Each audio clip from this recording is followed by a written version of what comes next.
সালাম চাচার দোকানের মতো গুলগুল্লা বানানো হয়ে গেছে। ছোটকালে আমাকে বাজারের সালাম চাচার দোকান দিয়ে 1 টাকা করে গুলগুল্লা কিনা মজা করে খাইতাম। তো চিন্তা করছি হেরামের গুলগুল্লা আমরা আজকে বাড়তে বই বানাবো। চলুন আপনাকে দেখাই কেমনে গুলগুল্লা বানাইতে হয়। গুলগুল্লা বানানোর পান্নে প্রথমে দিয়ে দিতে আসি 1 কাপের 3 ভাগের 2 ভাগ হালকা গরম পানি, 1 চা চামচ ইস্ট, হাফ কাপের চেয়ে একটু বেশি চিনি।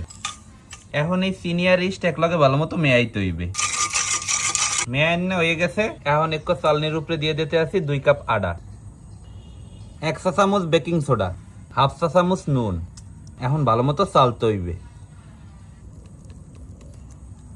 চালা হয়ে গেছে। এখন সব একলগে মাখতে হইবে। সবকিছু একলগে মাখা হয়ে গেছে। এখন দিয়ে দিব জিরা। মূলত মৌরি দিতে হয়, কিন্তু আমার গাছের কাছে মৌরি নাই, এর পানে জিরা দিলাম। গুলগুল্লা বানানোর পান্নে খামির রেডি করা হয়ে গেছে। এখন এই খামির 20 মিনিট রেস্টে রাখতে হইবে। 20 মিনিটের মতো হয়ে গেছে। এখন খামির আবার একটু মাখতে হইবে। খামির গুছ। এখন আমরা গুলগুল্লা বাজা শুরু করব।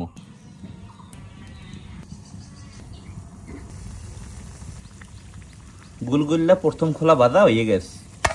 এই হইছে দ্বিতীয় খোলা। সালাম চাচার দোকানের মতো গুলগুল্লা বানানো হয়ে গেছে। এখন খাইয়ে দেখার পালা যে কেমন হইছে। রল ভাইয়া, হাট খালার মতো একটা গুলগুল্লা লই আইছি। আর বেটা একটা গুলগুল্লা এখন পাওয়া যায়? এখন গুলগুল্লার দাম 10 টাকা। আমরা তো 1 টাকা করে খাইছি। এটা ঠিক। রল ভাইয়া, তোলো খাইয়ে দেখি কেমন হইছে গুলগুল্লা। আচ্ছা, বাজারের স্টাইলে আম্মুর হাতের গুলগুল্লা। বিসমিল্লাহ। বিসমিল্লাহ। উপরে মচমচা, মধ্যে পুরা সফট। কি কেমন রল ভাইয়া?